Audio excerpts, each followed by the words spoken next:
Hello दोस्तों, आज हम बात करेंगे लोन और उससे जुड़ी हुई ब्याज दर से। वैसे तो लोन बहुत टाइप के होते हैं, जैसे आपका केसीसी गोल्ड लोन हो गया, vehicle loan, home loan, personal loan, अनेक तरह के होते हैं। पर इसमें जो सबसे कम ब्याज दर वाला लोन है, पहले मैं आपको उसके बारे में बता देता हूँ कि उसकी क्या क्या कंडीशन है, किसके लिए है। तो उसमें हम सबसे कम ब्याज दर वाले में लेते हैं केसीसी को। तो केसीसी से भी वैसे तो होम लोन और भी सस्ता रहता है, पर उसमें अलग रूल रेगुलेशन रहते हैं। केसीसी का थोड़ा अलग है, अलग अलग टाइप के लोन है, अलग अलग तरह से दिए जाते हैं। तो जैसे केसीसी है, केसीसी हो गया आपका किसानों के लिए होता है। इसमें क्या है, आपके ज़मीन होनी चाहिए आपके नाम पे, तो आपको ये केसीसी किसान क्रेडिट कार्ड मिल जाएगा। तो उसमें भी इंटरेस्ट रेट का ये रहता है कि दो भागों में बांटा जाता है इसको। 3 लाख तक जो है वो तो आपका 7% रहेगा, 7%। ये वार्षिक रहता है, वार्षिक यानी आपका 60 पैसे महीना, ठीक है। और 3 लाख से ऊपर रहता है 12%, यानी 1 रुपये, 1 रुपीज़ पर मंथ पर 100 के पीछे, 100 के पीछे। अब इसमें भी एक कन्फ्यूज़न रहता है कि 3 से ऊपर है तो क्या पूरे पे 12% लगेगा या फिर 3 तक। तो इसमें एक क्लियर कर देता हूँ मैं कि 3 लाख तक, जैसे एग्जांपल के लिए आपका मान लो 5 लाख का लोन है, तो इसमें 3 लाख तक तो आपको लगेंगे 7%, और ऊपर वाले 2 लाख के लिए लगेंगे आपको 12%। ऐसा नहीं है कि पूरे के लिए आपको लगेंगे ये 12%, ऐसा नहीं है, 3 लाख तक। पर इसकी जो 7% है, इसकी एक और मतलब ख़ास बात ये है कि आपको 1 साल के अंदर इसको भरना होता है।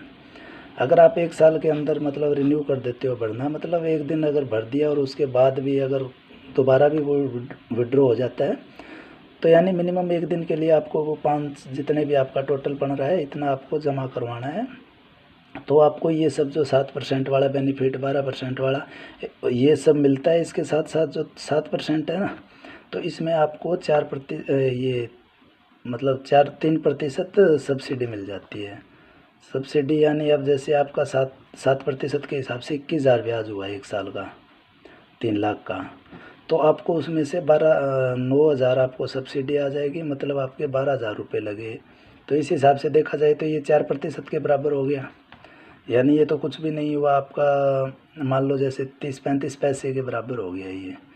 तो ये इसके लिए यही कंडीशन है कि आपको साल में इसको रिन्यू करना ही है। मतलब आगे पीछे जैसे डेट है आपका, मान लो आज जैसे 28 तारीख या 29 तारीख को जैसे लिया है मार्च में, तो आपको अगली 29 से पहले यानी 20-22 तक ही आप भर दो तो ज़्यादा बेटर रहता है।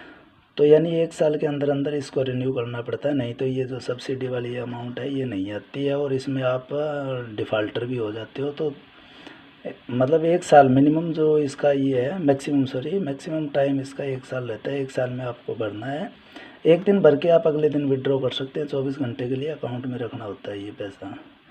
तो इसमें भी अलग अलग बैंकों के अलग अलग इंटरेस्ट रेट रहते हैं, पर आपको जो ये है कि मिनिमम उसमें मतलब मिनिमम ब्याज दर में आपको ये 9,000, 3 लाख तक का ये बेनिफिट मिल जाएगा। ये सभी में रहता है, अगर आपने 1 साल के अंदर अंदर भर दिया तो। और ऊपर वाली अमाउंट है जो भी है, अब 2 लाख ऊपर वाली है तो इसका 12% रहता है, इसका कोई मतलब सब्सिडी टाइप कुछ नहीं रहता है, ठीक है।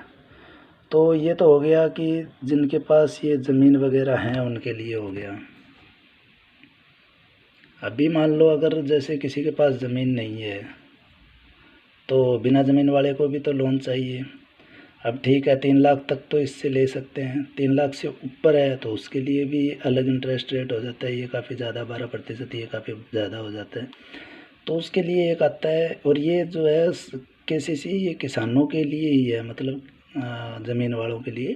तो दूसरा आपको मैं बताता हूँ गोल्ड लोन। तो इसमें आपको गोल्ड लोन में दो चीज़ है, एक तो ज़मीन हो तो, और एक बिना ज़मीन के लिए।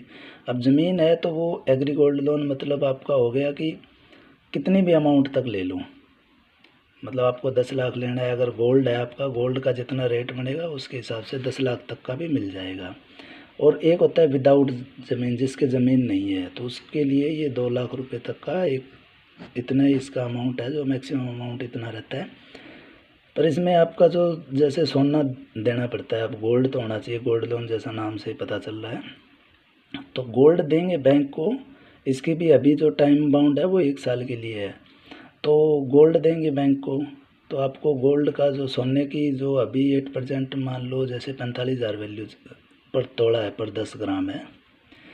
तो ये बैंक क्या करेगा, इसको बैंक जो सर्टिफाइड वहाँ पे जो सुनार होते हैं ना, तो गोल्ड स्मिथ, उनसे वो रेट, उनसे जो है उनकी क्वालिटी वगैरह चेक कर लेता है कि प्योर गोल्ड है नहीं है, कितना प्योर गोल्ड रहेगा, ये सब करके एक वो ओवरऑल इसका जो है ये कर लेता है कि भाई ये कितना ग्राम होगा, प्योर होगा तो, और उसकी एक वैल्यू फिक्स कर लेता है। तो ये सब करने के बाद बैंक आपको उसी के एवज में, यानी गोल्ड आपका रख लेगा और ये आपको जो है उतना पैसा दे देगा।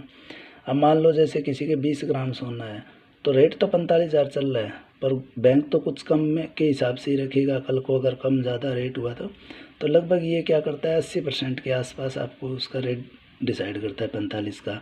मान लो जैसे 35,000 हो गया सपोज करूँ, तो 20 ग्राम है, मतलब आपको 70,000 का लोन दे देगा तुरंत।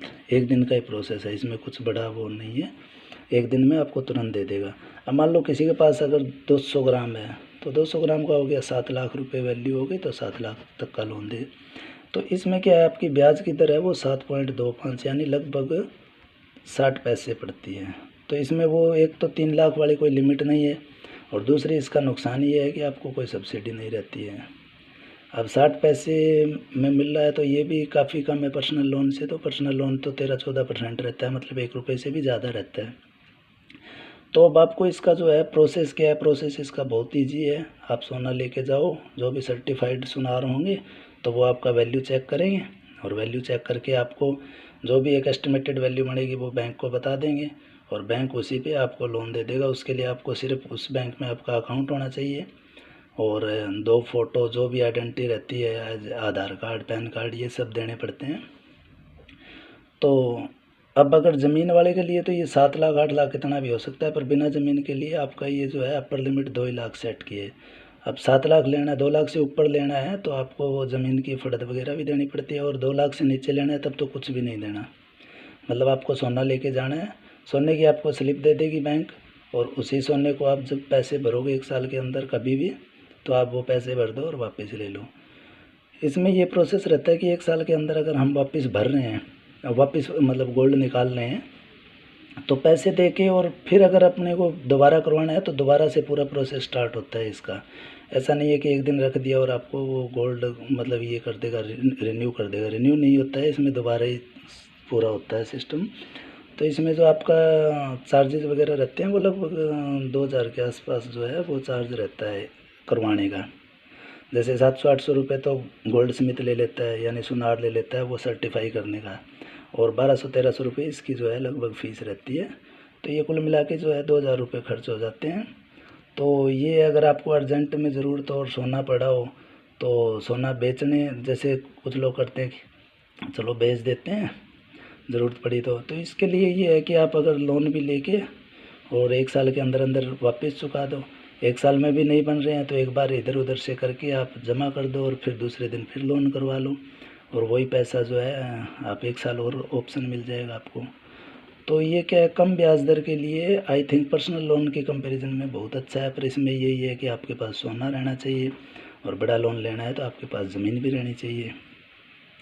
तो आई थिंक ये सभी लोगों को, केसीसी का तो लगभग सभी लोगों को पता है, पर ये जो गोल्ड लोन वाला है वो इतना अभी तक मतलब प्रचलन में इतना ज़्यादा नहीं है जितना केसीसी है। केसीसी तो आम खास हर घर में ही होता है, पर केसीसी में आपका जो ज़मीन है उसका एक वैल्यू डिसाइड किया जाता है। जैसे मान लो मेरे किसी एरिया में 10 लाख रुपए पर एकड़ ज़मीन का रेट चल रहा है, तो इसका मतलब ये नहीं है कि जो बैंक है वो आपको 10 लाख के हिसाब से ब्याज देगा। वो आपकी वैल्यू डिसाइड करेगा, जैसे 1 लाख 1.5 लाख तक का आपको पर एकड़ का जो है लोन दे देगा। क्योंकि कल को अगर लोन नहीं भरे तो अभी ऐसा खास आमतौर पे होता तो नहीं है, पर रूल यही है कि आपकी जो ज़मीन है वही तो बेच के बैंक रिकवर करेगा। तो इसलिए मिनिमम जो आपका है रेट डिसाइड करता है। अभी ऐसा नहीं होता है आम खास, पर वही है बैंक की जो रूल है वो आज भी ऐसा ही है कि आपको कम अमाउंट ही देगा, और उसको आपको हर साल रिन्यू करते रहना है ऐसे ही। तो ये जो दोनों ही तरीके हैं आई थिंक गोल्ड वाला भी आई थिंक पर्सनल लोन से काफ़ी कम है, और केसीसी वाला तो खैर है ही, पर उसमें वो लिमिट है कि 3 लाख तक की है। और इसमें गोल्ड वाले में आपका अगर ज़मीन नहीं है तो 2 लाख, और ज़मीन है तो आप कितना भी, जितना आपके पास सोना है उसकी जो वैल्यू बनेगी उसके हिसाब से आप लोन ले सकते हो।